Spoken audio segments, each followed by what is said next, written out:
All right, folks, thank you for joining me here on WLTH 1370 AM. It is 7:26 in the PM on October the 11th, 2024. It is Friday. That means it is straight out of the cannon with me, Scott Cannon, here on WLTH 1370 AM. That's 92.7 in the FM dial. If you're nasty. Yes, we just enjoyed some Lecrae, some Christian hip hop, something that for some reason people think does not exist. People tend to think Christian hip hop doesn't exist just because it's not on their radio constantly and beating them upside the head. Well, if you look for it, and you can't say Lecrae hasn't had any success doing it, this man has had #1 albums on the Billboard charts. That means he outsold everybody in every genre when his albums came out. To be #1 on the top 200 means you outsold everybody. That's pop, that's hip hop, that's rock, that's jazz, that's whatever. So, you know, don't overlook my guys like Lecrae and AJ McQueen, who I found thanks to Miles Tolliver and D'Angelo Coles, who play one of his songs as their intro, which is really great. I love it. Love playing it every week. But yes, hip-hop is not just the travails of the lumpen proletariat vagrant class. Hip-hop is the lives of all people. All of us in our community. But thanks for joining us. We talked about the FEMA running out of funds in the first segment. In the second segment, we talked about the amount of criminals who've been let in this country thanks to, I guess laziness or incompetence. This segment, this is not a segment I like doing. I'm going to be real with you guys. I guess that's probably why I'm stalling. I hate doing these types of stories because, again, I love this city. I love this state. I love this county. I've been a resident of Lake County, Indiana my entire life. Never ventured too far away from Lake Michigan. I love this place. But I got to say, there's a reason that Robert F. Kennedy called Lake County, Indiana, the most corrupt county in America. And this was back in the 60s. He called it that. I can only imagine if he was alive today what he'd say about it. And sadly, this week, that reputation isn't getting any better. It really isn't, especially not here in the city of Gary, which has always had the reputation of being corrupt. Our former mayor, Jerome Prince, admitted in Hammond Federal Court. Oh, let me give shout out to NWI.com. This is where I got the story from. Great reporting from them. But our former mayor here in the city of Gary, Jerome Prince, admitted in Hammond Federal Court documents Wednesday that he knowingly used his mayoral campaign money to help build a house in 2019. So that's why he was running. That's why he was winning. He was doing this. He didn't even wait to get elected to become corrupt. Most guys win first, and then they start cheating, I guess. So in a plea agreement filed in Hammond Federal Court, Prince admitted he took a total of $26,750 in campaign donations to finance the purchase of his personal residence. Prince, who was Gary's mayor from 2020 to 2023, is agreeing to plead guilty to wire fraud in a deal with federal prosecutors that could spare him prison time. It still must be accepted by a federal judge. Look, I'm going to be real here, and I'm somebody who supported Jerome Prince for mayor in 2019. I remember he came in the studio. Me, him, Jonathan, Dr. Williams, we were all here. This was while he was running still. And I remember him saying when he was running that I'm not going to steal any money from the people. I remember that was one of the main taglines of his commercial that I used to have to play right here at WLTH because I was here then too. And I remember saying, okay, this guy seems like he's a righteous dude. And so I voted for him in 2019. And oftentimes when so many others were so ready to throw him under the bus for certain failures and for certain people that he brought into his administration, I always defended him. I always said, look, you know, I agree he hasn't brought in the best people in his administration, but I always said this is a COVID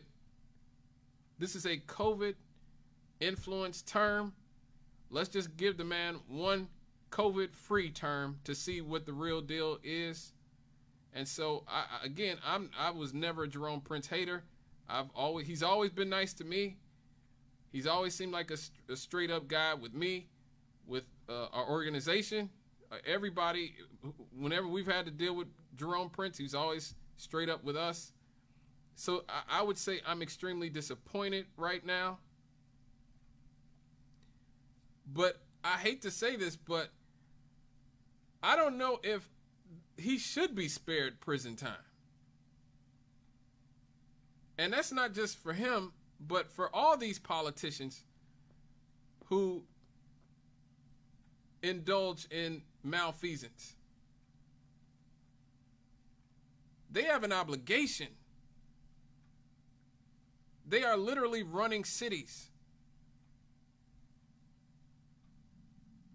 Thousands or if not millions of people, depending on the city, of people's lives are dependent on the decisions these people make. And so when they commit these types of crimes, I think it's a little bit lenient to just say, oh, well, you know, I'll let you off with probation.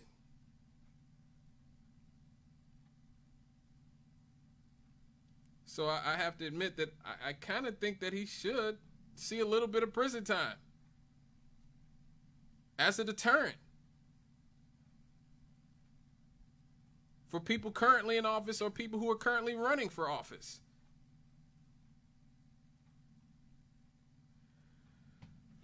Now, Prince admitted he was an authorized signatory and had complete access to his committee to elect Jerome Prince for mayor campaign account. In 2019, he was the only person authorized to sign for the account, court records state. The committee raised campaign funds from individuals, businesses, and other campaign committee donors. And on November 5th, 2019, he won the mayoral race.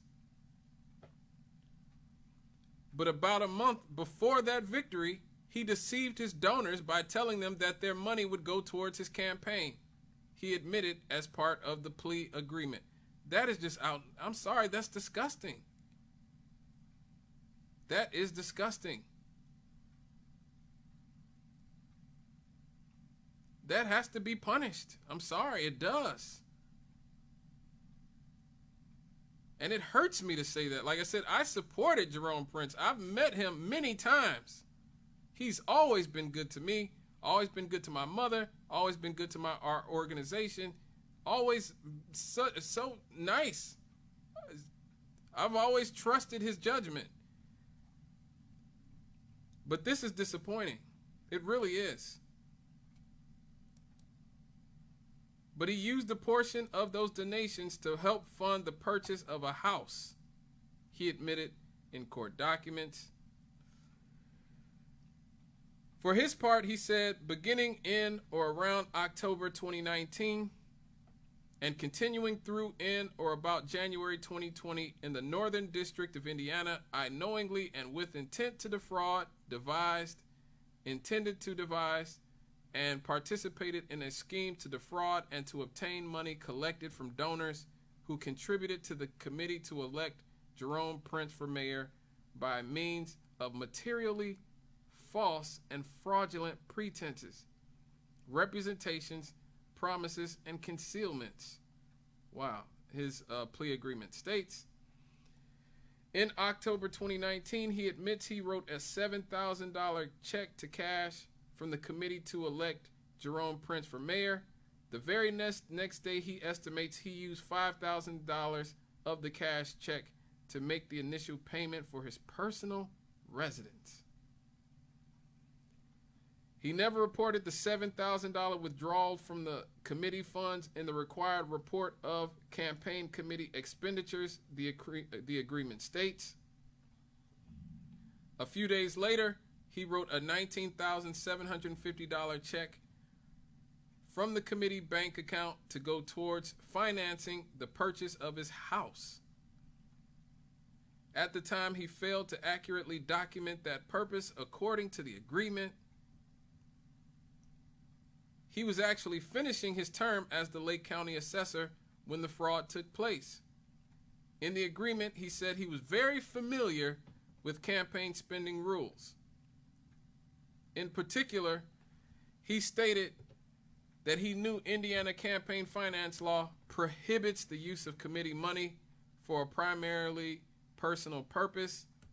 When contacted by the Times Wednesday evening, Mayor Prince did not wish to comment on the plea agreement or the case. Again, this is extremely disappointing from somebody I definitely looked up to and trusted. Let me get this caller. Hello, caller. Hey, how you doing? Can I comment on the Jerome Prince fraud situation? Yes, that's what we're here for, brother. Okay, so let me take you all the way back to Gerald Hayes, Robert White, Elgin, Mayor Elgin. Yep. If you touch that money, you go to jail. Ain't no plea bargain. You knew what you was doing was wrong. You going to jail. Mm-hmm.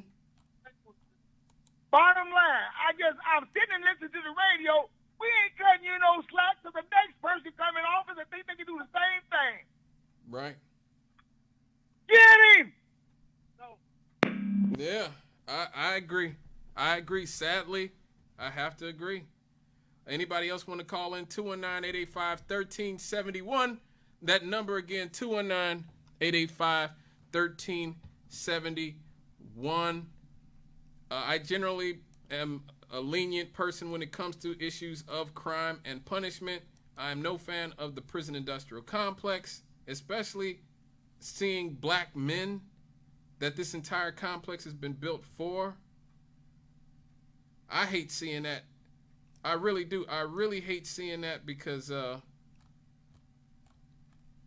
you see all these people who say that black cities and black communities can't govern ourselves. You hear that constantly.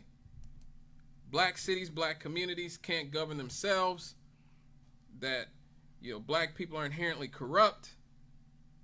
And, I can show you so many examples where that's not the truth, but it will always be something like this that sticks in people's minds. And look, I'm not going to sit here and pretend that this starts with Jerome Prince, as the caller brought up Mary Elgin and those people. This is just a long list. And you guys know about the Mary Cassie situation that happened, where she had ties to our former mayor before Mayor Prince, and there was some implications in that case. This isn't even just a Gary problem. It really isn't. I mean, this entire county, is it because we're so close to Chicago? Is that why corruption is such a issue with us here? That a lot of the moneyed interests are dumping, because that's always been sort of the belief that Chicago and their issues over there leak over here. We get all their trash. We get all of their, they dump all their problems on us from Cook County, Illinois.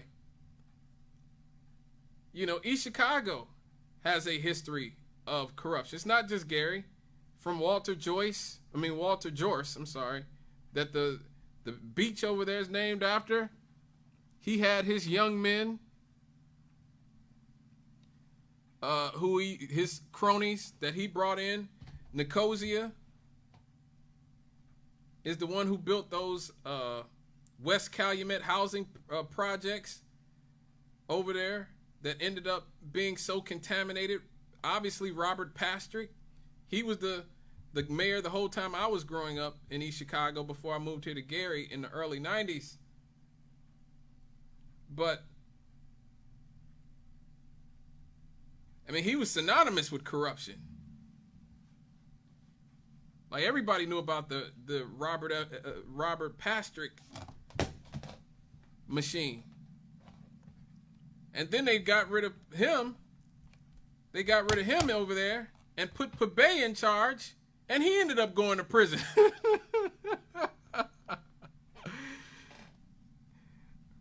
You know, he got sentenced for stealing money from the city of East Chicago. He ordered the former chief of police to pay a $60,000 fine for his role in a conspiracy to steal money from East Chicago. But it's not just East Chicago either. It's Portage. You know what I mean? James Snyder's case has made it all the way to the Supreme Court.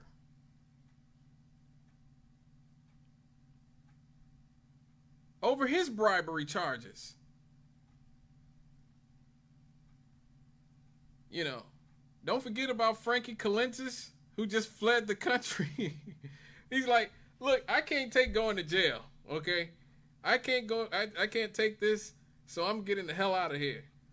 And so he ended up going to Europe after being sentenced to 11 years in prison. You have our sheriff, our Lake County Sheriff, John Bunchich,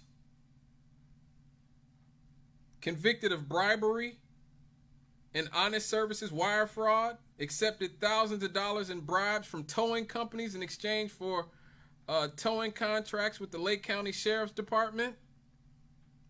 Whiting, even Whiting, I mean, what? Whiting's too small to be corrupt. Whiting is literally like one street. How can you be corrupt and have one street to govern?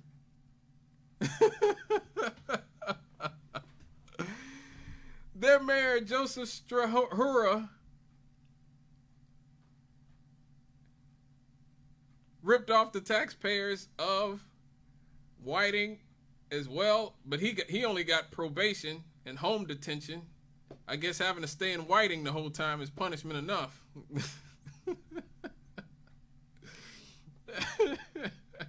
I know they had him stay right next to Lever Brothers. You're going to have to breathe this in for every day for the next 2 years, and you can't leave it. Whatever's going on at Lever Brothers, you're going to be smelling it, brother. Our caller brought up the Calumet Township trustee, Mary Elgin.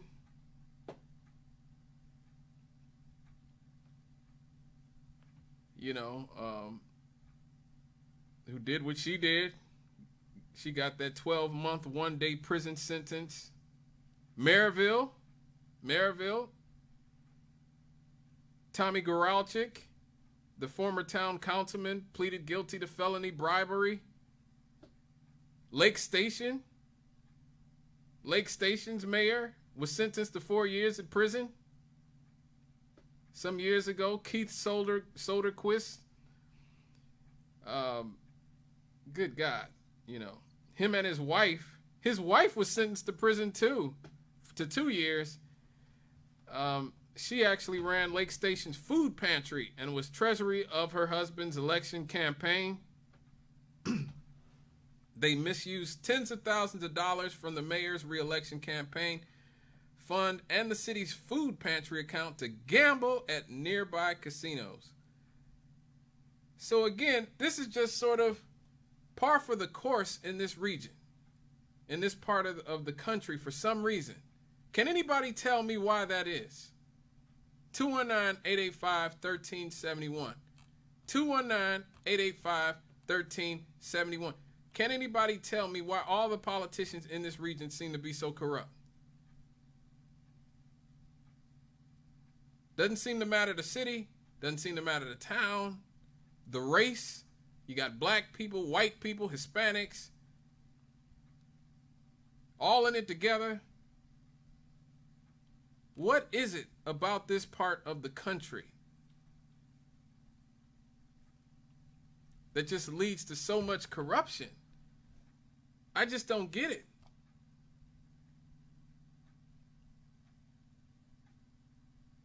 And the thing is, we've been blessed with just so much here. Like, I was just watching the coverage of the hurricanes not too long ago, and it just made me so grateful to live here in the upper Midwest, where we have 21% of the world's fresh water in our backyard. Right here. Right here.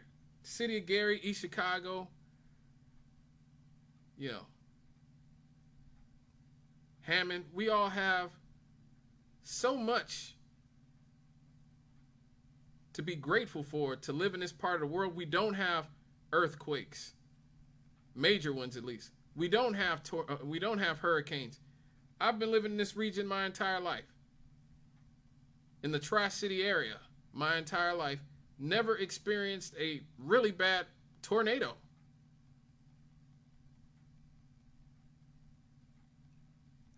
Yeah, it snows. Yeah, we get some bad storms and it snows usually from December to about March. That's true. We have to dig out. I've had to, especially before I had a snowblower, had to go out there and do what I needed to do in order to get that snow out of there, which might mean shoveling for 2 hours or so. But I've never had to wake up like those people in North Carolina and in Florida and in Georgia and in Texas and just know everything I've ever known my entire life is gone. We are incredibly fortunate, even with the snow and the sometimes dreary weather. I'd rather deal with that than knowing at any given time a tornado or a hurricane could come or an earthquake can come and completely level us at any time.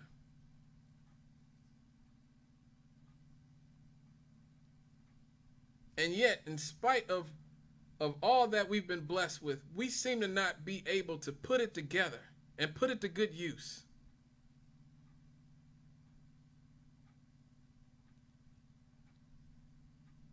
All these resources that we have, all these opportunities we have, end up being squandered. And like I said, it really doesn't seem to matter who you vote for.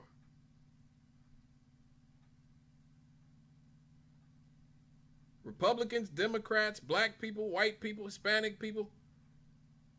It just feels like corruption's going to be on the docket regardless.